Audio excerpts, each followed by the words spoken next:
Hello guys, nandito na naman tayo at ako po lalong lumalalim ang drama sa Senado.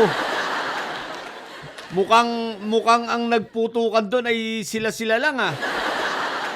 At ayon sa mga balita, sapagkat wala doon ang NBI, kinonfirm yan ni wala doon ang NBI. Ang nandun lang ay itong nandun lang ay ang OSAA, itong mga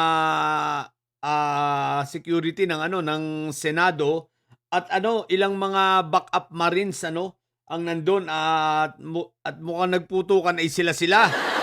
So mukhang drama lang ito. Diversionary tactic para patakasin talaga si Tobats.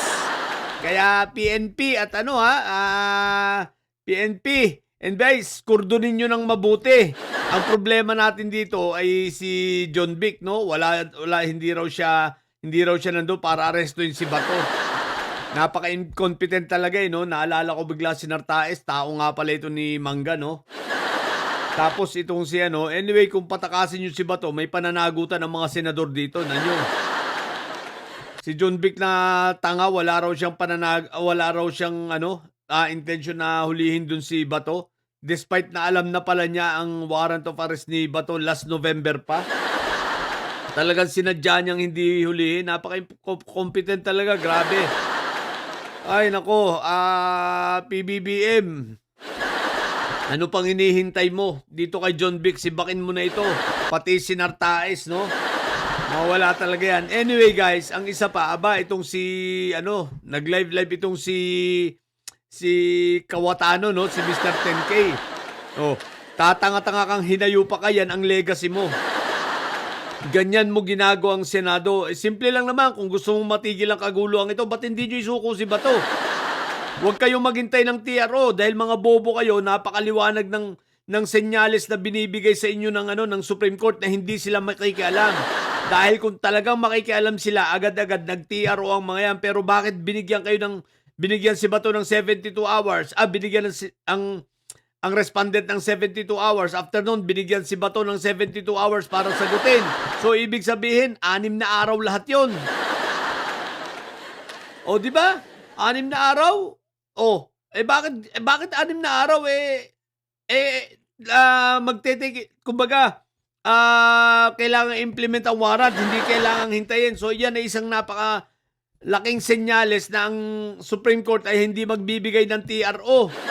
Isipin nyo, 6 na araw, tapos pasasagutin kayo, tapos mag-analyze pa ang Supreme Court. Mga bobo pa kayo. Sadyang tanga lang kayong mga hinayupa kayong hihina ng comprehension ninyo, ang hihina ng utak ninyo.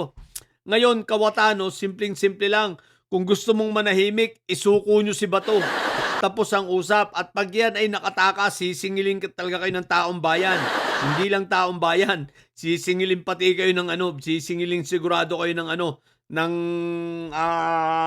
batas natin, Tapos nagsisiga-sigaan ka kung sigaw-sigawan nyo si Director Matibag. Baka nakakalimutan nyo na hiwalay ang kapangyarihan ninyo, hiwalay ang Senado sa executive, ang legislative at ang executive. Baka nakakalimutan nyo, baka akala ninyo kayo ang susundin at jojosin ng NBI, mga hinayupa kayo. No? Napakayabang ninyo, yung magkapatid na Cayetano, si Pia, pasigaw-sigaw pa ang hinayupa. Mga siraulo no? Tingnan natin ang mga susunod na mangyayari, mga hinayupa kayo. Yan si Bato, dapat, kung gusto nyong manahimik, isuko ninyo. Kung ayaw naman, sabihin ninyo, manlaban na lang. Manlaban na lang siya. Tingnan nyo. So, abangan pa natin ang mga susunod na mangyayari. Naasar lang ako dito bigla kay Mr. 10K. Napakapangit ng legacy mong hinayupa ka. Isipin mong nagkakanlong ka ng fugitive. Oh, maliwanag yan, fugitive yan. Si Bato, di ba? Kinakanlong mong hinayupa ka. Ikaw na gumagawa ng batas ngayon, nagkakanlong ng kriminal. Maliwanag, obstruction of justice. Nagkakanlong ka ng fugitive. Di ba? Ang daming yung kaso niyan na ang daming illegal na ginagawa ninyo ngayong mga senador kayong hinayupa kayo. Tatanga-tanga lang kayo. Tapos ngayon, Gusto nyo ang tao, sasabihin niyo kung dapat sumusunod sa batas. Eh, kayo nga itong hindi sumusunod eh. Yan ang pinapakita nyong halimbawa sa taong bayan na hindi kayo sumusunod. Ano kayo, Diyos?